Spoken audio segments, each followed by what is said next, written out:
Hello students, I welcome you all on this wonderful educational platform that is MK Jain Classes, and I am your biology educator Poonam Dhiman. So I'll teach you biology here. Let's start with our topic. तो topic क्या है बेटा? We are going to start with our first unit that is diversity in the living world. Let's start. Diversity in living world. The name of our unit, it is our first unit. As you all know, according to the NCERT norms, diversity in the living world. This is the name of our unit, and our first chapter in this unit is what does living mean, or the living world. The name of our chapter is the living world. Total बेटा हमारे पास इस first unit के अंदर 4 chapters हैं. That is the living world, second one is biological classification, third is plant kingdom and fourth one is animal kingdom. तो will take up each and every chapter one by one. बहुत detail में study करेंगे, बड़े अच्छे से करेंगे. तो आपको चैनल से जुड़े रहना है अच्छी इंफॉर्मेशन के लिए, और बहुत बेसिक और बिल्कुल एनसीईआरटी ओरिएंटेड आपको सारा का सारा जो है प्रोग्राम यहाँ पे मिलेगा. तो उस चीज को आपने बिल्कुल भी डिस्कनेक्ट नहीं करना है बीच में. अगर आप स्टार्ट कर रहे हैं तो एक टीचर के साथ अपनी फ्रीक्वेंसी को मैच करिए. फ्रीक्वेंसी मैच होने के बाद कहीं पे भी आप बीच में कोई पॉज, ऐसा नहीं है कि कोई वीडियो आपने किसी चैनल से देखा, कोई वीडियो देख सकते हैं, लेकिन एक टीचर की कॉन्टिन्यूटी को जरूर मेंटेन कीजिए. आपको कोर्स को समझने में, अपने कॉन्सेप्ट्स को बिल्ड करने में बहुत हेल्प होगी. Okay, let's start with our chapter that is the living world. क्या है इस चैप्टर के नेम से आप लोगों को क्या समझ में आ रहा है? The living world. किसके बारे में बात करेंगे हम? इस जीव जगत के बारे में हम लोग बात करेंगे. और लिविंग वर्ल्ड की जब हमने बात की, and we are also what we are going to learn, biology पढ़ रहे हैं ना, तो biology is all about life, biology is all about living. तो यहाँ पे हम किसकी बात करेंगे? In this chapter we will concentrate first of all life. What is life? But I would say it is very difficult for everyone to give a complete definition of life, क्योंकि life के बहुत सारे aspect हैं. हम life को 1-1.5 line के अंदर एक डेफिनेशन देके नहीं हम लोग डिफाइन कर सकते कि दिस इज लाइफ और दैट इज लाइफ, है ना. लेकिन हम एक बहुत जनरल ढंग से हम स्टार्ट करेंगे, क्योंकि हम 10th के बाद 11th आए हैं, तो हम कोई गैप बीच में नहीं रखेंगे कि 10th के बाद आपको लगे जंप मार के अरे हम ये किधर आ गए. हम चीज़ों को बिल्कुल बेसिक से उठाएंगे और उनको समझते समझते समझते समझते अपनी नॉलेज को स्टेप अप करेंगे. तो अगर एक बिल्कुल लेमैन पर्सन से मैं पूछूं कि लाइफ क्या है, अच्छा लाइफ को छोड़ देते हैं, लाइफ जिस चीज में होती है उसे हम क्या बोलते हैं? लिविंग. हमारा चैप्टर भी यही है ना, द लिविंग वर्ल्ड. लिविंग क्या होता है? हमारा एनसीईआरटी का पहला क्वेश्चन ही ये है जो उन्होंने अपना. एक्चुअली क्या है, पहले तो आप एक चीज समझिए, ये जो चैप्टर है अकॉर्डिंग टू सब्जेक्टिव एग्जामिनेशन हमारे कोर्स में ये नहीं है सीबीएसई में, लेकिन हमें अपना एंट्रेंस एग्जाम तो देना है. तो एनटीए ने कहीं पे भी अभी ऐसा कोई नोटिफिकेशन जारी नहीं किया है that this chapter has been deducted from the course of NEET. तो नीट में आपको ये चैप्टर उसके लिए पढ़ना ही पढ़ना पड़ेगा, इसीलिए हम पहले ये टॉपिक ले रहे हैं. और न्यू एनसीईआरटी के अंदर आपको ये टॉपिक पढ़ने को नहीं मिलेगा. ओल्ड एनसीईआरटी के अंदर ये topic is still included in the book, क्योंकि ओल्ड एनसीईआरटी तो हमें तो करना है, क्योंकि हमें नीट के अंदर यहाँ से कोई भी क्वेश्चन आ सकता है, चाहे वो क्वेश्चन एक ही आए. इस चैप्टर से एक क्वेश्चन आता है, लेकिन each question carries 4 marks for us, तो वो मार्क्स हमें नहीं छोड़ने हैं. Okay, let's start. What do you mean by living? क्योंकि एनसीईआरटी क्या पूछती है, एनसीईआरटी का इस चैप्टर के अंदर एक क्वेश्चन है, व्हाट इज लिविंग? क्या मीनिंग है बेटा इसका? व्हाट इज लिविंग, क्या समझते हैं? I think 3rd 4th 5th class का बच्चा है, हमें जो है आंसर कर सकता है. कोई भी चीज जो ग्रो कर रही है, जो न्यूट्रिशन ले रही है ना, जो इधर से उधर मूव कर पा रही है, जो ब्रीद कर रही है, ये सब चीजें है ना जिसमें किसी भी तरह की सेंसेशंस हो, ऑल दीज कैरेक्टरिस्टिक्स हमें क्या डिपिक्ट करते हैं अबाउट लाइफ, कि वो चीज क्या है, लिविंग है। तो हमें इस चैप्टर के अंदर हमारा पहला मुद्दा क्या है, क्योंकि हमारा इंट्रोडक्टरी है, स्टार्टिंग है, आराम से चैप्टर को हम लोग करेंगे। तो हमारा मुद्दा क्या है अभी इस चैप्टर में, हमें ये जो लिविंग है ना, लिविंग के बहुत सारे कैरेक्टरिस्टिक, अभी मैं आपको बोलूं 9-10 कैरेक्टरिस्टिक्स आप लोग लिख दोगे, बहुत सारे। ये भी होता है लिविंग, लिविंग चीज ये है, ये है, ये है, ये है, ये है, ये है, ये। तो हमें ना कुछ 5 अकॉर्डिंग टू आवर एनसीईआरटी हमें 5 कैरेक्टरिस्टिक्स लेने हैं मेन, और उनको मैं प्रूव करके दिखाऊंगी क्या ये लिविंग के डिफाइनिंग फीचर हैं या नहीं। सबसे पहले तो मैं क्या करती हूँ, लिख लीजिए लिविंग क्या चीज होती है। लिविंग के लिए 5 फीचर्स मैं लिख रही हूँ। कोई भी चीज को हम लिविंग कब बोलेंगे, when it shows some sort of growth. Second thing, अगर वो चीज शो कर रही है रिप्रोडक्शन, मतलब वो रिप्रोड्यूस कर रही है, तो वो लिविंग है। इसके अलावा अगर उस चीज के अंदर कोई भी ऑब्जेक्ट, अगर वो सेल्यूलर ऑर्गेनाइजेशन शो कर रहा है, still it is known as a living. Besides that metabolism also a feature of, it is also a characteristic of living. And lastly, the consciousness, or you can say response to stimuli, response to stimuli.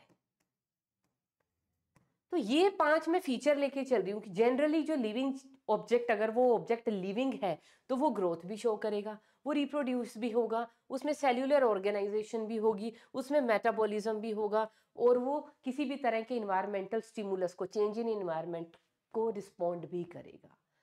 अभी अपना मुद्दा आज का क्या है, हम एक research करेंगे छोटी सी, और वो रिसर्च क्या होगी, हमें इन फीचर को भी ये प्रूव करना है कि whether these are defining features for living. और अब ये डिफाइनिंग फीचर क्या होता है, पहले हम डिफाइनिंग फीचर की बात कर लेते हैं। What do you mean by a defining feature? A defining feature is that feature which is invariably present in all living organisms. Invariably present in all living organisms without any exception. Without any exception. Got it? Defining feature क्या होगा, जो सिर्फ और सिर्फ living show करेंगे, उसके against कोई exception नहीं होनी चाहिए। अगर मैं कह रही हूँ ग्रोथ, ये सिर्फ अगर लिविंग और लिविंग, सिर्फ लिविंग दिखा रहे हैं और नॉन लिविंग इनको शो नहीं कर रहे हैं, या लिविंग में भी कोई ऐसी एक्सेप्शन नहीं है कि वो ग्रोथ नहीं दिखा रहा है, तो हम उस फीचर को क्या कहेंगे, that is a defining feature. तो मुझे अभी आज क्या प्रूव करेंगे, हम लोग एक छोटी सी रिसर्च करेंगे और हम प्रूव करेंगे कि इन 5 में से के सारे all 5 are defining features for living. Let's start with the first one. First of all, I'll take up growth. क्या मुद्दा लेके चले, मैं ग्रोथ को आपको प्रूव करेंगे हम लोग कि क्या ग्रोथ एक सोल फीचर है लिविंग का, मतलब क्या ये एक डिफाइनिंग फीचर है लिविंग के लिए। Let's start. What do you mean by growth? Growth क्या होती है? ग्रोथ का क्या होता है, एक ड्यूअल नेचर होता है। क्या ड्यूअल नेचर होता है? अगर इंक्रीज इन साइज हो रहा है, इंक्रीज इन मास और वॉल्यूम, उसको भी हम क्या कहते हैं, ग्रोथ इज टेकिंग प्लेस। या increase in number of cells हो रहा है, आप साइज ऑफ सेल लिख लीजिए, साइज ऑफ ऑर्गेनिज्म, क्योंकि सेल का भी साइज बढ़ रहा है, मींस ऑर्गेनिज्म का साइज इंक्रीज हो रहा है। Increase in number of cells अगर हो रहा है, तो उसको भी हम क्या कहते हैं, that is also known as growth. समझ में आ गई? तो ग्रोथ क्या होती है, ग्रोथ का लिटरल मीनिंग हम सबको पता है कि नंबर इंक्रीज होना, या increase in mass of the cell, volume of the cell, और you can say shape and size में किसी भी तरह का चेंज हो रहा है, मतलब इंक्रीज इन साइज हो रहा है, अगेन इट इज ग्रोथ। अब ग्रोथ की हम लोग बात करते हैं in plants and in animals. Animals के अंदर बेटा कैसी ग्रोथ देखने को मिलती है, और प्लांट्स के अंदर हमें कैसी ग्रोथ देखने को मिलती है? बहुत बेसिक सा चैप्टर है। बच्चे कहते हैं क्या है, सब कुछ पता तो है।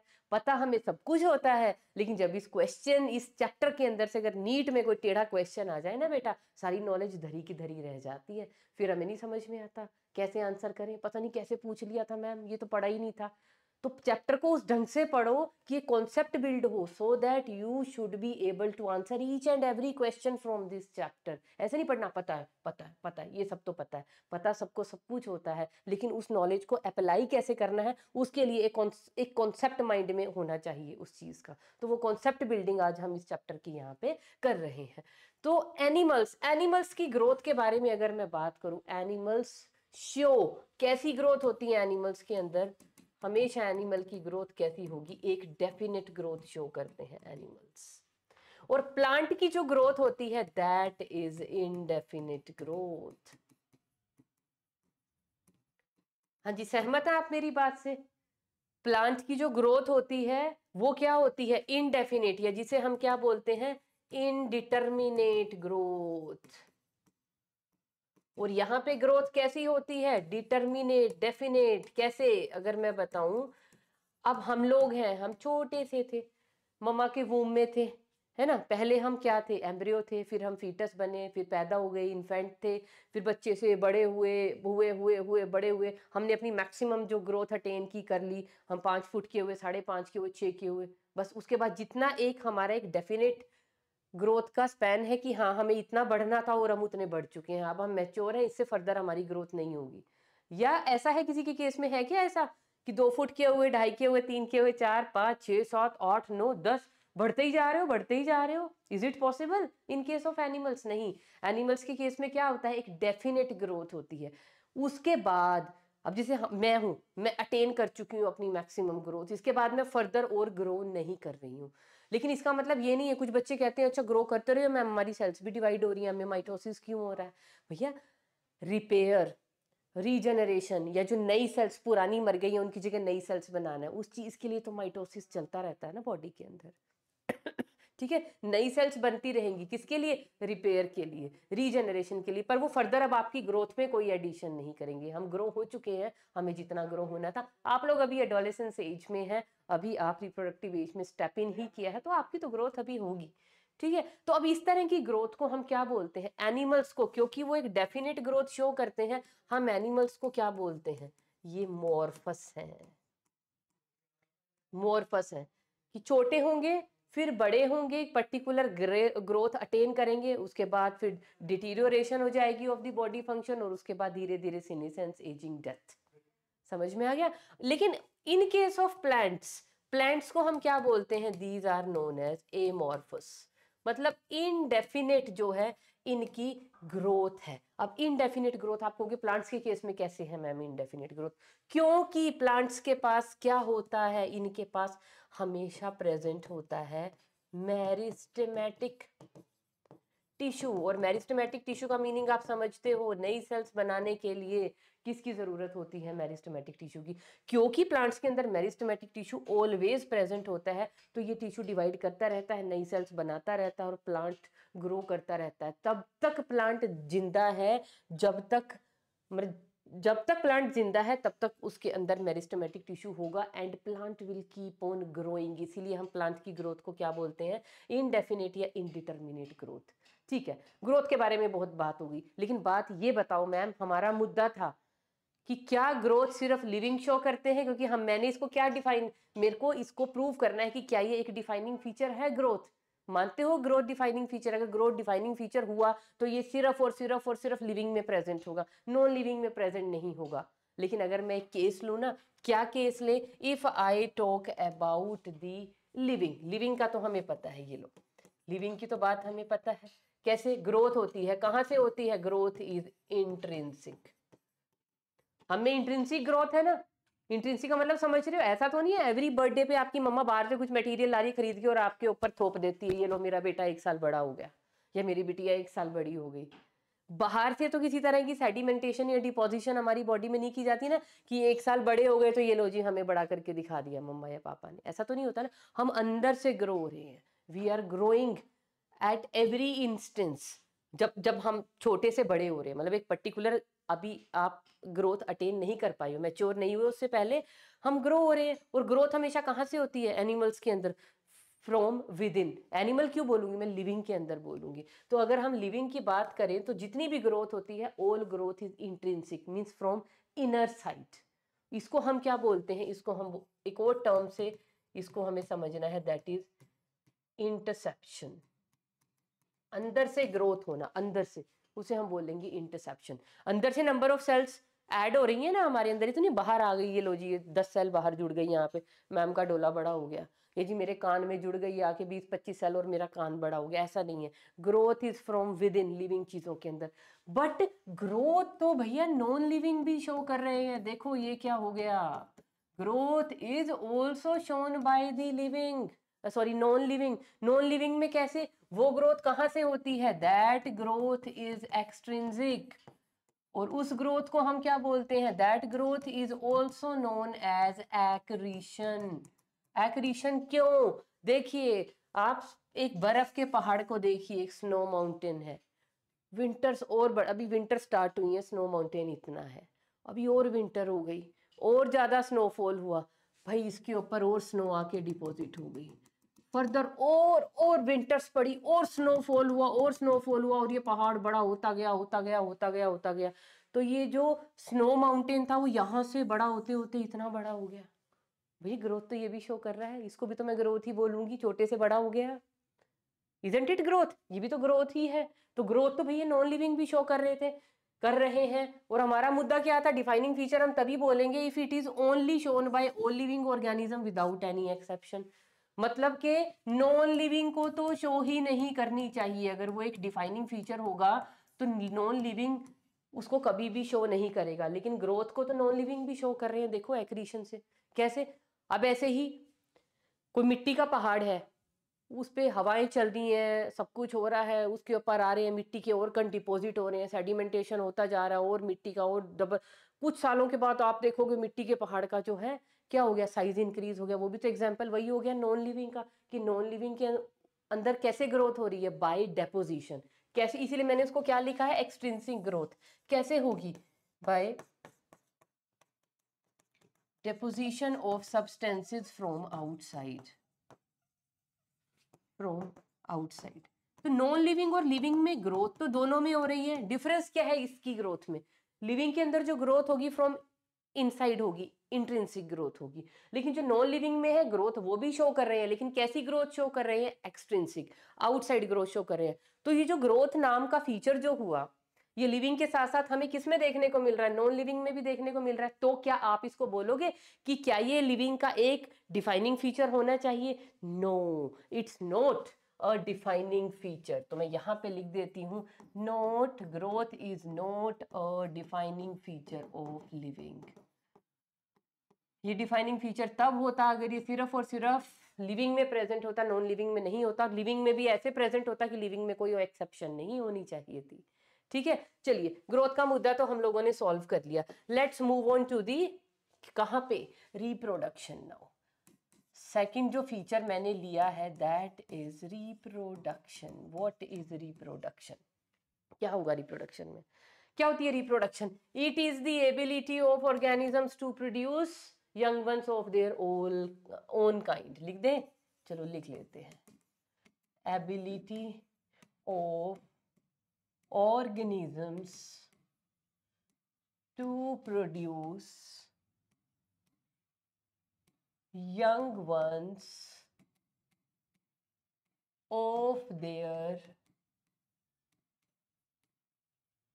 own kind। इसको हम क्या बोलते हैं? This is known as reproduction. क्या ये रिप्रोडक्शन एक डिफाइनिंग फीचर है लिविंग के लिए? बता सकते हो? क्या नॉन लिविंग के अंदर रिप्रोडक्शन होता है? सीधी सी बात करते हैं, इधर उधर झोल में नहीं पड़ते हैं।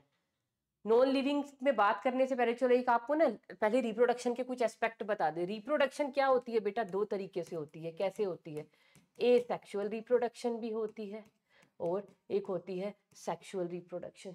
एसेक्सुअल रिप्रोडक्शन कैसे कैसे होती है? बाय मीन ऑफ स्पोर्स, क्योंकि हमारी एनसीईआरटी के अंदर लिखा हुआ है तो मैं भी लिखूंगी, मैं कोई भी कंटेंट मिस नहीं करूंगी एनसीईआरटी का।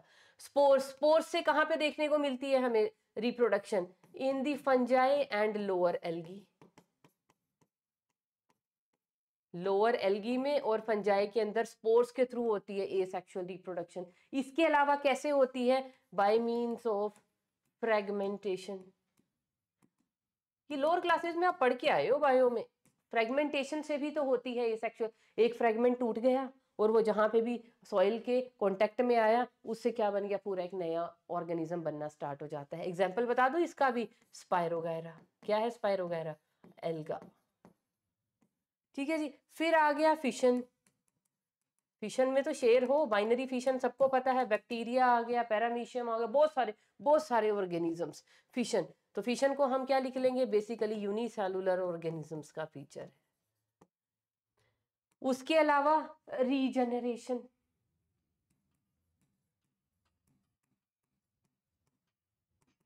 रीजनरेशन हमें कहां पे देखने को मिलती है? एनसीईआरटी के अंदर नेम लिया गया है प्लेनेरिया का, तो हम भी प्लेनेरिया की बात करेंगे।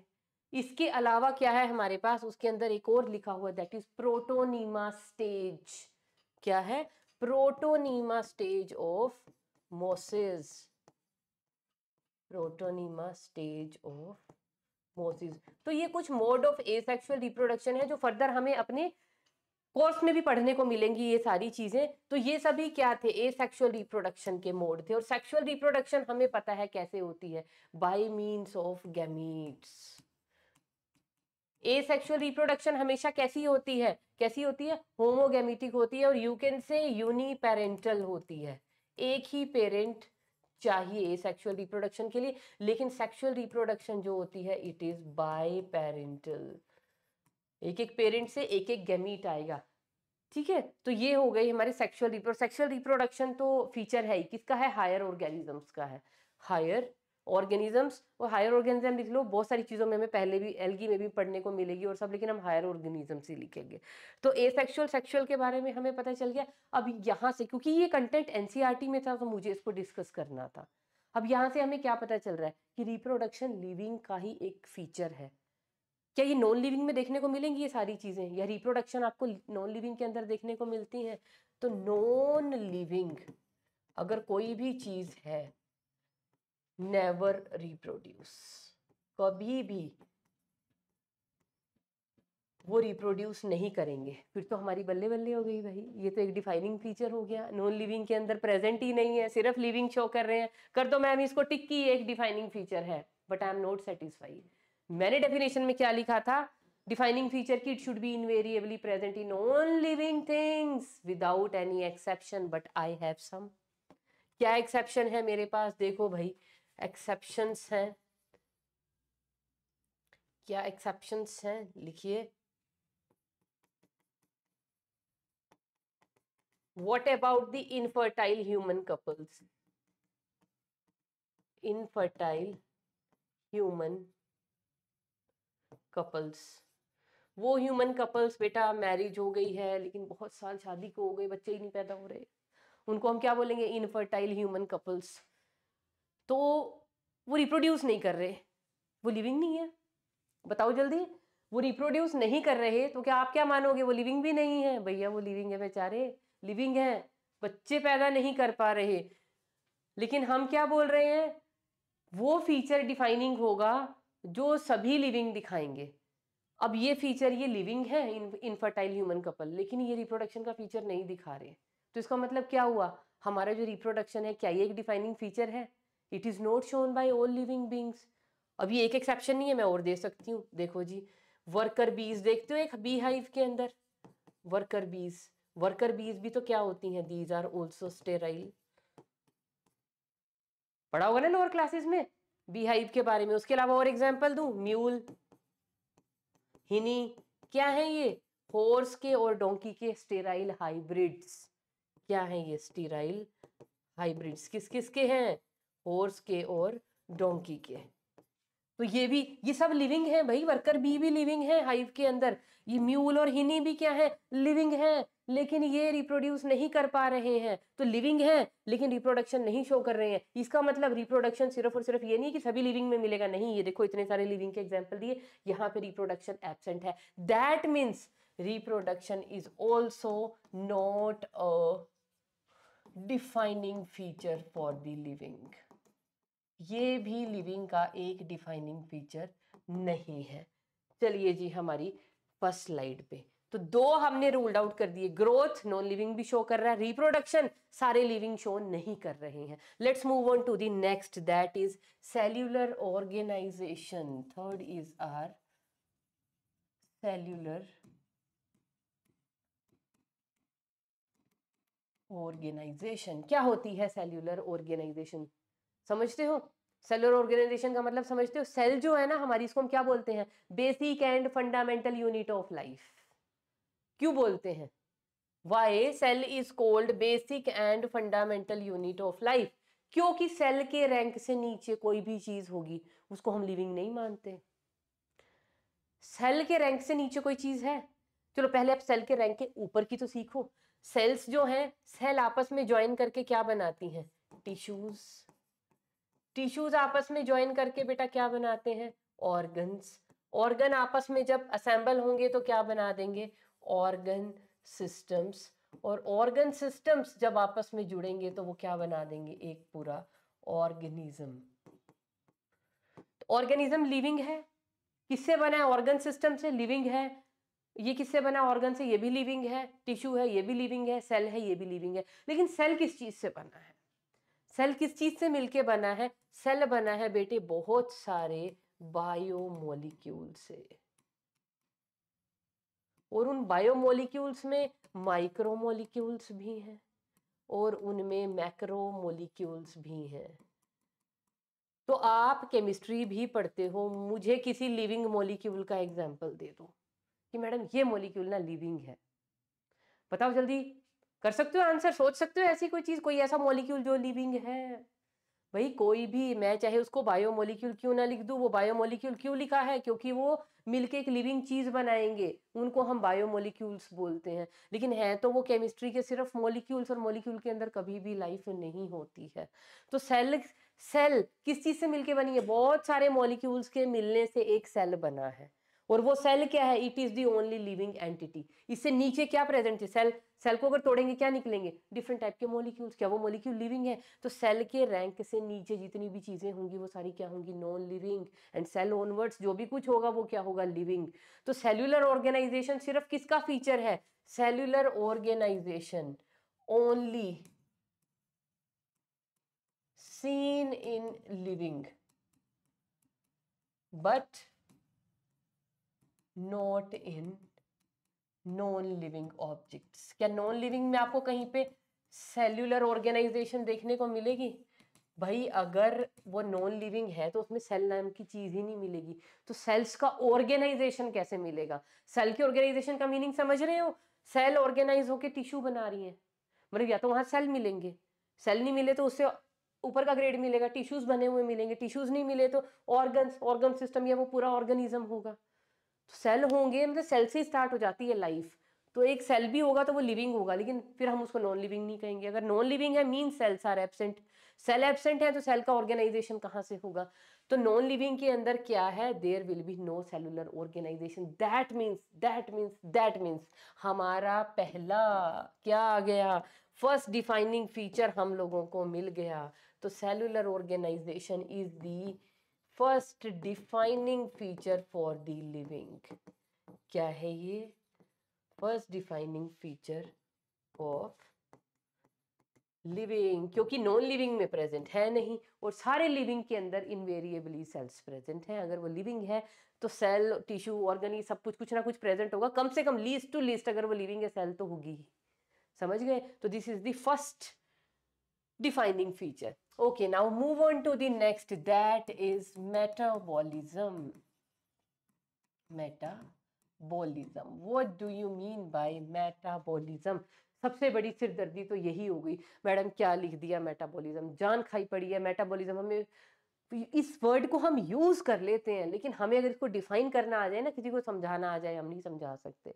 What is metabolism? एक सिंपल लैंग्वेज में ना, एक सिंपल सी लाइन में इसका पहले मीनिंग लिख लेते हैं। मेटाबॉलिज्म क्या है? सम total of all the chemical reactions going on या carrying inside, going on inside the body of an organism, इनको हम क्या बोलते हैं? मेटाबॉलिज्म। तो हमारी बॉडी के अंदर जितनी भी केमिकल रिएक्शन इस वक्त चल रही हैं, the sum total of all those reaction constitutes our metabolism. अब आप कहोगे मैडम कौन सी केमिकल रिएक्शन चल रही हैं हमारी बॉडी के अंदर? चल रही हैं कि नहीं चल रही हैं? सोच के देखो, अपनी बुद्धि लगाओ पहले। चल रही हैं, बिल्कुल चल रही हैं। मैं तो कहूँगी कौन सी चल रही है? खाना खाया है ना हमने, डाइजेशन चल रहा है। चल रहा है कि नहीं चल रहा है? फूड को डाइजेस्ट करने के लिए क्या चाहिए थी? ऑक्सीजन। ऑक्सीजन हम कहाँ से ले रहे हैं? ब्रीदिंग कर रहे हैं। ब्रीदिंग से फिर वो ऑक्सीजन गई, तो रेस्पिरेशन से अब हम उस ऑक्सीजन को यूज करके खाने को तोड़ रहे हैं। किस लिए? फॉर एनर्जी, और जो हमारे पास असिमिलेटरी प्रोडक्ट हमें डाइजेशन से मिलने वाले हैं। देखो, हम खाना खा रहे हैं, टूट रहा है, तोड़ने के लिए हमें रेस्पायर भी करना पड़ रहा है। ब्रीद इन कर रहे हैं हम ऑक्सीजन को, ब्रीद आउट कर रहे हैं CO2 को। उस ऑक्सीजन से क्या हो रही है हमारी बॉडी के अंदर? रेस्पिरेशन। यू ऑल नो ना, breathing and respiration are two different terms. Breathing होता है अंदर ऑक्सीजन लेके जाना, रेस्पिरेशन होता है उस ऑक्सीजन को यूज करना for the oxidation of food, है ना। उसके अलावा एक्सक्रीशन हो रही है हमारी बॉडी के अंदर। भैया हमारी बॉडी के अंदर फ्लूइड सर्कुलेशन भी हो रही है। हीमोग्लोबिन O2 के साथ ज्वाइन कर रहा है, ऑक्सी हीमोग्लोबिन बना रहा है। टिश्यूज मेटाबॉलिकली एक्टिव हैं, वो CO2 बना रहे हैं। हीमोग्लोबिन CO2 टिश्यूज से लेके आ रहा है वापस, जो है हमारे लंग्स को दे रहा है, और उसको हम बाहर फेंक रहे हैं थ्रू नोस्ट्रिल। आप किसी भी तरीके से देख लो, हार्मोनल एक्शंस हो रहे हैं बॉडी के अंदर, इतने सारे न्यूरोट्रांसमीटर्स रिलीज हो रहे हैं। अगर इन सिंपल लैंग्वेज कहूँ ना, हम बैठे ऐसे हैं, चाहे हम सो रहे हैं इस वक्त, चाहे हम रिलैक्स स्टेट में पड़े हैं, but chemical reactions are going on in our body in the form of digestion, in the form of fluid circulation, in the form of respiration, in the form of excretion, hormonal जो control, coordination, integration, ये neurons वगैरह जो सब काम कर रहे हैं। तो ये सब सब सब क्या है? इतना सब कुछ हमें लग रहा है हम शांत बैठे, आराम से बैठे, रिलैक्स बैठे हैं, मोबाइल या अपना लैपटॉप या कोई भी गैजेट सामने लेकर लेक्चर सुन रहे हैं। भाई हर टाइम हमारी बॉडी के अंदर, even when we are sleeping, still then some metabolism is going on in our body. We are not brain dead that time. Our brain is still working while we are sleeping. तो metabolism 24 our हमारी body के अंदर चल रहा है। और metabolism है क्या? केमिकल रिएक्शंस ही तो हैं जो चल रही हैं अलग अलग फॉर्म में। वो सारी अभी हम 11th के अंदर सब हम फिजियोलॉजी के अंदर पढ़ने वाले हैं कि हमारी बॉडी के अंदर क्या क्या चल रहा है। Got it? अब मेटाबॉलिज्म कह लीजिए या आप कह लीजिए, ये जो केमिकल रिएक्शंस है ना हमारी बॉडी में, ये दो टाइप की होती हैं। ये इनका दो टाइप कौन सा है? कुछ रिएक्शंस होती हैं बेटा कॉन्स्टिट्यूटिव रिएक्शंस, ये मैंने रिएक्शंस का सॉरी एब्रीविएशन यूज किया। कुछ होती हैं डिस्ट्रक्टिव रिएक्शंस। अब इन टर्म से आपको एक चीज तो समझ में आ रही होगी, क्या? कि कॉन्स्टिट्यूटिव में समथिंग इज बीइंग फॉर्म्ड, इसमें क्या होगी? किसी ना किसी चीज की फॉर्मेशन हो रही है। और डिस्ट्रक्टिव रिएक्शंस का मतलब कुछ डिस्ट्रक्ट हो रहा है, something is being broken down, something is being broken down. उनको हम क्या कहेंगे? Destructive reactions. इन रिएक्शन के अंदर कुछ बनेगा, कुछ नया बनेगा ना, तो इन रिएक्शंस को हम एक और नेम से जानते हैं। इनका टेक्निकल नेम क्या है? These are known as anabolic reactions. और जिन रिएक्शंस के अंदर कुछ टूटेगा, उन रिएक्शंस को हम बोलते हैं कैटाबॉलिक रिएक्शंस। मैडम याद नहीं होता, कंफ्यूज हो जाते हैं, कौन सा एना था कौन सा कैटा था। चलो याद करवा देते हैं। देखो जी, कैटाबॉलिक, कैटा कट, कट आप कटिंग कब करते हो? किसी चीज को 1 से 2 में तोड़ रहे हो, 2 से 4 में तोड़ रहे हो, काट काट के आपके पास एक पोटैटो, उसको आप काटने लग गए। एक पोटैटो के इतने सारे आपने वेजिस बना दिए। आपने क्या किया? कट किया, तोड़ा ना उसको आपने। तो कट कैटा, याद रखना। तो कैटा कट से, कट कैटा दोनों आपस में रिलेटेड है ना, तो इसको कट से याद रखना। तो यहाँ पे कुछ ना कुछ हम काटेंगे, मतलब काटने का मतलब क्या है, तोड़ेंगे उसको। और एना, आओ भाई आओ, हम आओ आओ कब करते हैं, जब हमें यूनिटी चाहिए। आओ भाई, लड़ाई हो रही है गली के अंदर, अकेले लड़ रहे हैं दो मियाँ बीवी, वो कहेंगे आ जाओ दो चारों को पड़ोसियों हमारा साथ दे दो भैया आओ, ताकि हम जुड़ जाए, हमारी इतनी बड़ी यूनिटी हो जाए और फिर हम सामने वाले पे भारी पड़ जाएं। तो एनाबोलिक, आओ आओ जुड़े, कुछ नया बनाएं। तो एनाबोलिक आओ से याद रखो, ए फॉर आओ, है ना, ए फॉर एनाबोलिक। तो यहाँ पे कुछ ना कुछ बनेगा। एग्जाम्पल दे दें फिर अब इसका, चलिए एग्जाम्पल लिख लेते हैं हम। इसका क्या एग्जाम्पल आ जाएगा, एनाबोलिक रिएक्शन कुछ याद करो। सिक्स क्लास से, सिक्स क्यों, आईसीएसई के अंदर तो फर्स्ट क्लास से साइंस शुरू हो जाती है, तो इतनी साइंस आप पढ़ चुके हो 10th क्लास तक, तो कुछ एग्जाम्पल सोच सकते हो आप एनाबॉलिज्म का, जहाँ पे बॉडी के अंदर कुछ बन रहा है नया, सोच सकते हो। बॉडी के अंदर नहीं, वैसे देख लो कोई एनाबॉलिक प्रोसेस आपके आसपास हो, जो सबसे बेसिक, सबसे पहला रिएक्शन आपको पढ़ाया जाता है, दैट इज द एग्जाम्पल, सबसे classical example, that is photosynthesis. क्या है फोटोसिंथेसिस, भाई CO2 को हमने H2O के साथ जोड़ दिया in the presence of sunlight, this is the symbol for sunlight, and in the presence of chlorophyll क्या बन गया हमारे पास, C6H12O6, एक ग्लूकोज का मॉलिक्यूल बन गया। तो something is being formed here, इसका मतलब ये क्या है, it is a type of anabolic reaction.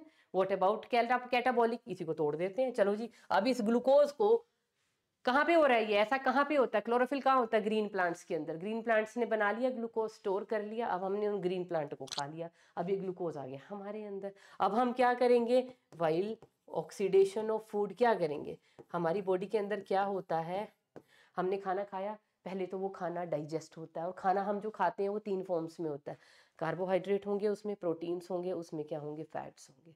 तो कार्बोहाइड्रेट जब हम डाइजेशन करते हैं, जब डाइजेस्ट होते हैं कार्बोहाइड्रेट, तो उनसे क्या बनती है, सिंपल शुगर्स लाइक ग्लूकोज बन गया, ठीक है।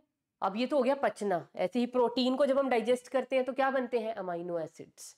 ऐसी फैट्स को जब हम डाइजेस्ट करते हैं, फैटी एसिड एंड ग्लिसरॉल। ये चीजें, ये है कि इतने बड़ी बड़ी चीजें हमने खाए थे, बड़े बड़े मॉलिक्यूल हमने डाइजेस्ट करके इनको छोटा छोटा कर लिया। अब इन छोटा छोटा का हम क्या करेंगे, इनसे या तो हम लेंगे एनर्जी, दूसरा इनको हम करेंगे एसिमिलेट इन आवर बॉडी। किस लिए भाई, कहीं रिपेयर की जरूरत है, कहीं किसी चीज़ की ज़रूरत है, हर एक सब्सटेंस, हर एक चीज़ हमें बॉडी के अंदर चाहिए। हमें अमीनो एसिड चाहिए जहाँ हमारी बॉडी में कहीं टूट फूटा कोई रिपेयर वर्क चल रहा है ना। फैट्स चाहिए हमें हमारी बॉडी के आसपास, शुगर्स चाहिए हमें फॉर एनर्जी। तो अब ये जो सिंपलर शुगर है ना, आफ्टर डाइजेशन फिर हम इनका क्या करते हैं, इनको ऑक्सीडाइज करते हैं। कैसे, जो हम रेस्पिरेशन के टाइम पे, ब्रीदिंग के टाइम पे जो हम ऑक्सीजन ले रहे हैं ना, उस ऑक्सीजन से अब हम रेस्पायर करेंगे। रेस्पायर करना क्या होता है, इसे डाइजेस्टेड फूड को ऑक्सीजन की प्रेजेंस में ऑक्सीडाइज करना, जिससे क्या बन जाता है, CO2 plus H2O and huge amount of energy is released in this process. तो यहाँ पे क्या हो रहा है, a bigger molecule is broken down into two smaller smaller molecule. तो यहाँ पे कुछ टूट रहा है, डिस्ट्रक्टिव प्रोसेस है, कैटाबॉलिक प्रोसेस है, तो इसको हम क्या कहेंगे, कैटाबॉलिक रिएक्शन। तो जिन रिएक्शंस में कुछ नया बन रहा है एनाबॉलिक, जिनमें कुछ टूट रहा है कैटाबॉलिक। ये मैंने क्यों पढ़ाई है, क्योंकि हम मेटाबॉलिज्म क्या बोलते हैं, what is metabolism, metabolism is catabolism plus anabolism. तो ये आपको लिखा हुआ जरूर कहीं ना कहीं दिखता, तो कैटा और एनाबॉलिज्म का मैंने मीनिंग समझा दिया। तो मेटाबॉलिज्म क्या होता है, आप लिख लीजिए, it is the sum total of catabolism और एंड एनाबॉलिज्म, या आप लिख सकते हैं sum total of all the chemical reactions going on in our body. ठीक है, ये तो मैंने मेटाबॉलिज्म समझाया है। अभी मुद्दा तो हमारा कुछ और था ना, क्या ये एक डिफाइनिंग फीचर है defining feature, I will say है, it is a defining feature for the living. क्यों है ये एक डिफाइनिंग फीचर, क्या ये नॉन लिविंग में प्रेजेंट नहीं है, नहीं प्रेजेंट है। मेटाबॉलिज्म कभी भी कोई नॉन लिविंग चीज शो नहीं करती। अब मेरे कुछ प्यारे समझदार बच्चे जो ड्रॉपर्स बैठे होंगे या इस चैप्टर को पहले पढ़ चुके हैं, वो जरूर बोलेंगे, madam any chemical reaction which is going on in any test tube, any reaction which is related to life. अब सपोज यही वाला रिएक्शन है, मैंने ग्लूकोज लिया, ऑक्सीजन की एब्सेंस प्रेजेंस में जब उसको ऑक्सीडाइज करूंगी, मेरे पास ये प्रोडक्ट्स बन जाएंगे। तो आप कहोगे ये प्रोसेस जब मैं लैब के अंदर करा रहा हूँ, तो ये प्रोसेस कहाँ पे हो रही थी, लिविंग के अंदर हो रही थी, लेकिन अब मैं इसको टेस्ट ट्यूब के अंदर करा रहा हूँ, test tube is non living.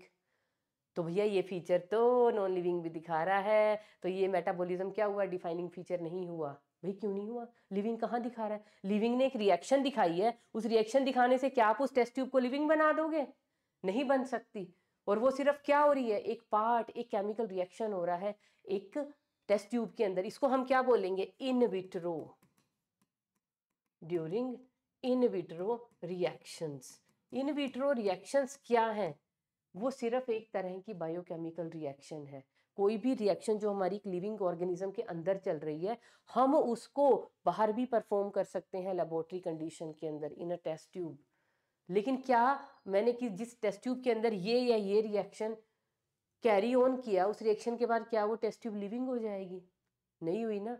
तो ये सिर्फ एक रिएक्शन था, जो वो रिएक्शन कभी लिविंग नहीं होते। जिस ऑर्गेनिज्म के अंदर ये रिएक्शन सारी की सारी मिलके एक एक एक जुगाड़ को एक चला रही हैं कि भैया ये बॉडी नाम का जुगाड़ हमने ऐसे धकेलना है, इसको ऐसे चलाना है, इसमें ऐसे लाइफ चलती रहेगी, ऐसे ऐसे एनर्जी मिलेगी, ये सब कुछ होगा। तो वो सब कुछ क्या है, तब वो सब रिएक्शन मिलके मेटाबॉलिज्म किसी चीज की लाइफ के लिए जरूरी होता है।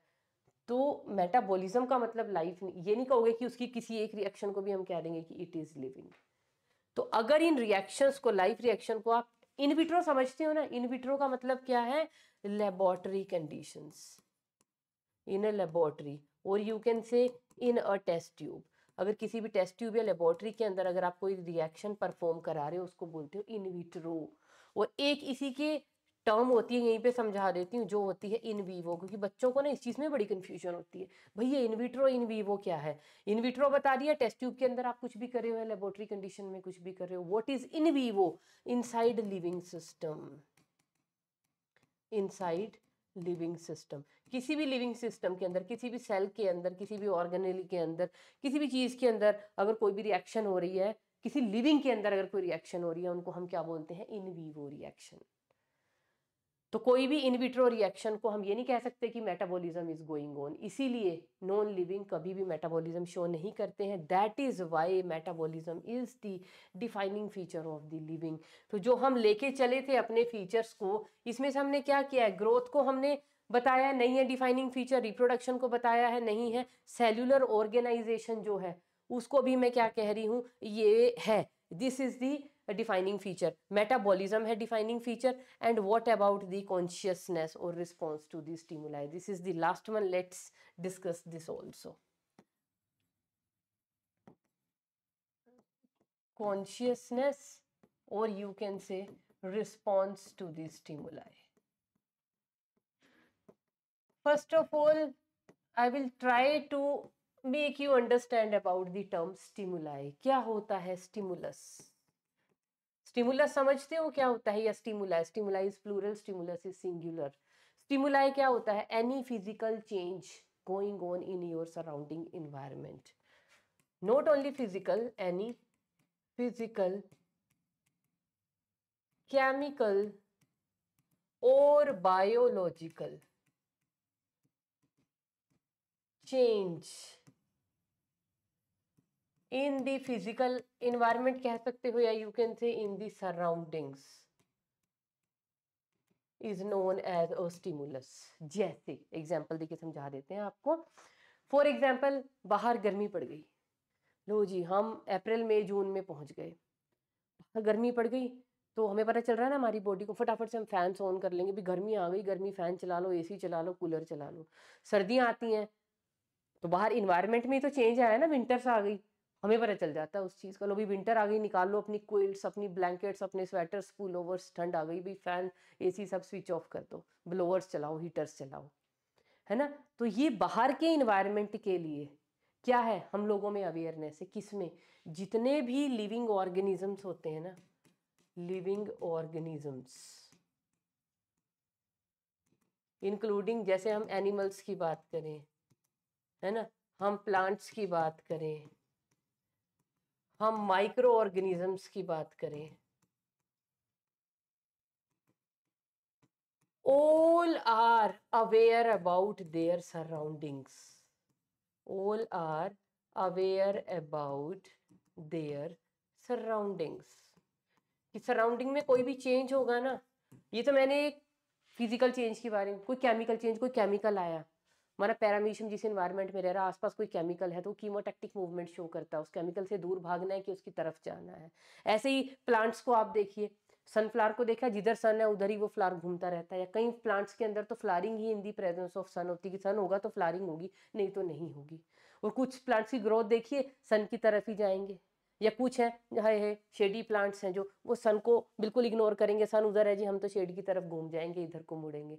तो ये जो रिस्पॉन्सिवनेस है, ये जो रिस्पॉन्स है किसके against, against the stimulus. Stimulus क्या है, any physical change in your environment. Physical change involves any physical chemical और बायो, मतलब एनी, मतलब change involves any physical chemical और बायोलॉजिकल चेंज।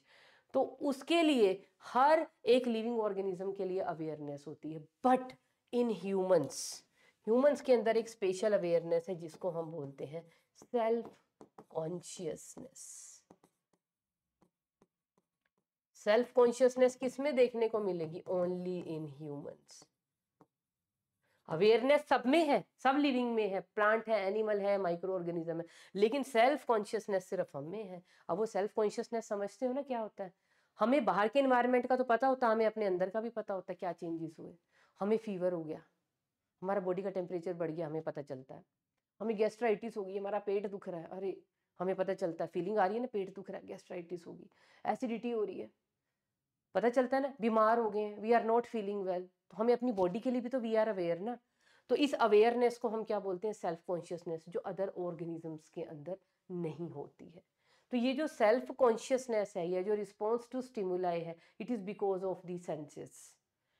तो ये सारा कुछ, ये सिर्फ कॉन्शियसनेस कहाँ पे देखने को मिलती है, ओनली इन लिविंग। हम सबको पता है नॉन लिविंग के अंदर कॉन्शियसनेस कभी भी नहीं होती। That is why consciousness is also a defining feature for the living. Living के लिए क्या है, एक डिफाइनिंग फीचर है। लेकिन यहाँ पे अब आप कहोगे मैडम एक एक्सेप्शन आ गई, माना नॉन लिविंग में प्रेजेंट नहीं है, लेकिन आपने कहा था लिविंग में प्रेजेंट होने के लिए it should be present invariably. अब ये इनवेरिएबली है, what about the coma patient. ये लो जी, आप में से कुछ बड़े अच्छे बच्चे अगर हम लाइव सेशन में होते ना, आप कह रहे होते मैम कोमा पेशेंट के बारे में तो बताओ, देखो हमने एक्सेप्शन दे दी, अब बताओ कॉन्शियसनेस कैसे है डिफाइनिंग फीचर। मैं अभी भी कहूँगी कॉन्शियसनेस एक डिफाइनिंग फीचर है, बिकॉज कोमा पेशेंट क्या है, ब्रेन डेड थोड़ी है। कोमा पेशेंट का मतलब क्या है, उसके जो ऑर्गन्स है, उसका जो लंग्स है, उसके जो हार्ट है, वो मशीन्स के थ्रू काम कर रहे हैं, है ना, वो खुद फंक्शन नहीं कर पा रहे, मशीन्स के थ्रू काम कर रहे हैं। लेकिन वो जो पेशेंट है, उसको आप राइस ट्यूब से खाना डाल रहे हो, उसको मेडिसिन दे रहे हो, उसको इंजेक्शन लगा रहे हो, उसकी बॉडी इन चीज़ों को रिएक्ट कर रही है ना, उसको असर पड़ेगा उनका धीरे धीरे, तभी तो देते हैं उसको, तभी तो इंजेक्शन लग रहे हैं, सब कुछ लग रहा है। तो कोमा पेश, हाँ जब वो ब्रेन डेड हो जाएगा then I will say dead, तब तो वो डेड ही है। नॉन लिविंग है तब उसमें कॉन्शियसनेस नहीं होगी। तो अगर वो एक कोमा पेशेंट भी है, वो बाहर से आपको लग रहा है अनकॉन्शियस है, आपको नहीं दे पा रहा किसी भी तरह का रिस्पॉन्स, लेकिन उसकी body is responsive toward some drugs और सम केमिकल्स और सम इंजेक्शंस, है ना, तो उसको हम क्या कहेंगे कि इंटरनली तो वो रिस्पॉन्ड कर रही है ना उसकी बॉडी। तो coma patient means living, living है तो उसमें सेंसेस अभी हैं, हमारे लिए नहीं है, लेकिन मेडिसिन ड्रग्स इंजेक्शंस इनके लिए तो है। तो कोमा पेशेंट को भी मैं कहूँ, क्या कहूँगी, लिविंग, लिविंग है तो वो स्टिमुलस को जरूर रिस्पॉन्ड करेगा, एक्सटर्नल को नहीं करना, इंटरनल को करेगा। तो ये हम आज एक मुद्दा लेके चले थे, चैप्टर का क्या मुद्दा था, ये फीचर्स थे, इनमें से कौन डिफाइनिंग है कौन नहीं। तो ये जो तीन लास्ट है ना हमारे पास, these are the defining feature for the living, growth and reproduction are just the characteristic feature of the living. Rest will take up in the next lecture.